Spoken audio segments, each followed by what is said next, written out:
Standing alone by the floor-to-ceiling glass window of the penthouse, looking down at the glowing New York skyline at night, I had never felt so isolated.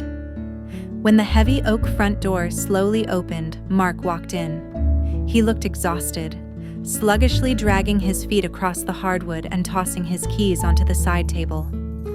There was a time his eyes would search for mine first, but tonight, they darted away, avoiding eye contact completely.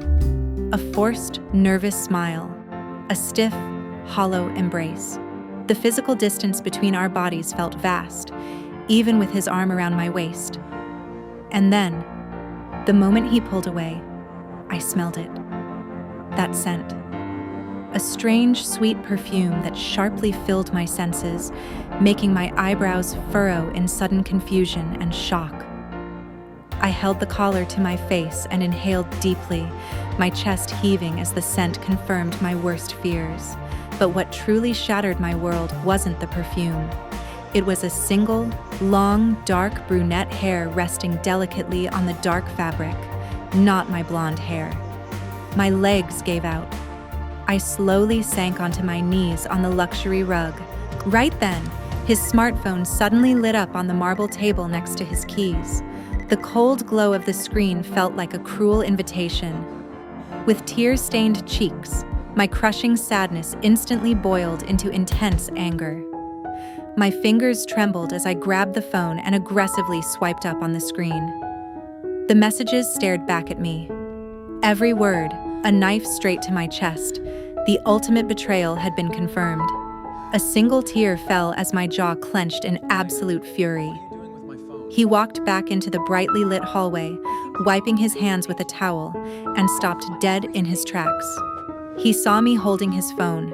Without a word, I furiously threw it, hitting him square in the chest before it clattered to the floor. And me? I just stood there perfectly still, arms crossed. I stared at him with cold, dead eyes. And then I slowly nodded. The next morning was a ridiculous routine.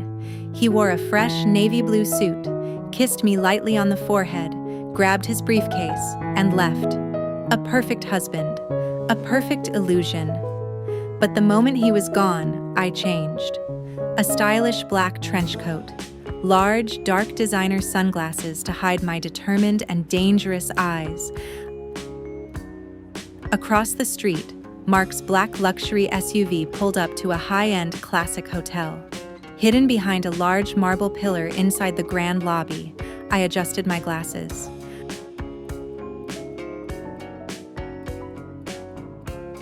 I hit the red record button on my phone as he nervously slid his credit card across the reception desk.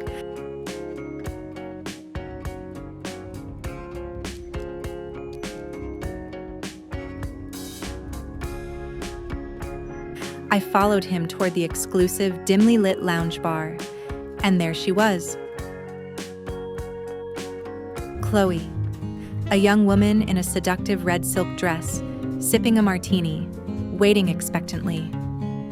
Mark walked quickly to her, grabbed her waist passionately, and leaned in for a deep kiss. My hand gripped the edge of a wooden wall partition so tightly my knuckles turned completely white. I slowly lowered my dark sunglasses down the bridge of my nose, letting my eyes burn with absolute rage and disgust. I sat alone at a small, dark table, mostly hidden in the shadows, watching them intently over my menu. I watched them laugh intimately at their private corner booth. I watched her hand gently and seductively trace his jawline. I watched his hand aggressively rest on her bare thigh, creeping slowly upwards along the red silk. I watched her toss her short brunette hair and playfully bite her lower lip. I had seen enough.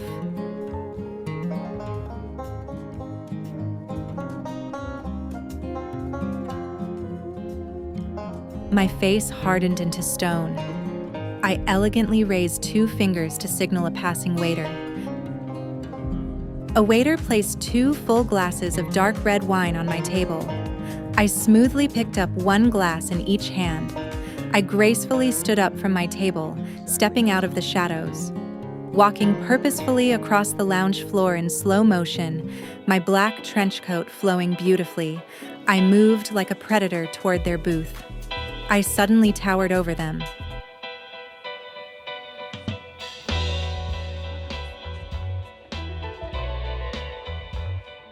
Mark looked up, his smile instantly freezing into pure horror.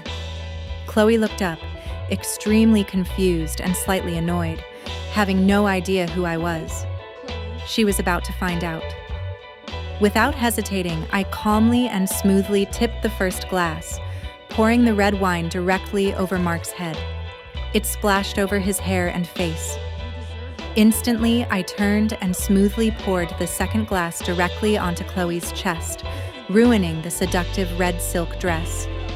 They gasped and jumped up from the booth in absolute shock, dripping with dark red wine, their chairs scraping violently.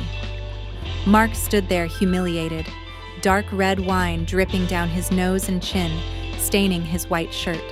Chloe frantically used a napkin to rapidly try and wipe the stain off her ruined dress, her makeup slightly smudged. I tilted my head slightly and flashed a chilling, victorious, and utterly condescending smile. With my manicured fingers, I gripped the large diamond wedding ring on my left hand and smoothly pulled it off. I dropped it into Mark's empty champagne glass on the table. The loud, resonant clink of metal hitting crystal glass echoed. Mark frantically reached out to grab my arm, mouthing words of apology. I ruthlessly swatted his hand away with a violent motion. We were done. I turned my back and walked away in slow motion, adjusting my coat with supreme confidence. The entire luxury lounge bar was completely silent. Every single wealthy patron was staring directly at Mark and Chloe, standing there covered in wine in a humiliating atmosphere. I didn't look back. Not even when Chloe furiously slapped Mark hard across the face, threw her napkin at him, and stormed away. I gracefully stepped into the back seat of a classic yellow New York taxi cab and closed the door. Taking off my sunglasses, I leaned my head back against the seat and took a long, deep, relieving breath. The neon city lights passed over my face. The yellow taxi drove away down the busy, vibrant avenue, disappearing into the traffic. A genuine, beautiful, and peaceful smile finally broke across my face. The pain was gone, replaced by absolute freedom,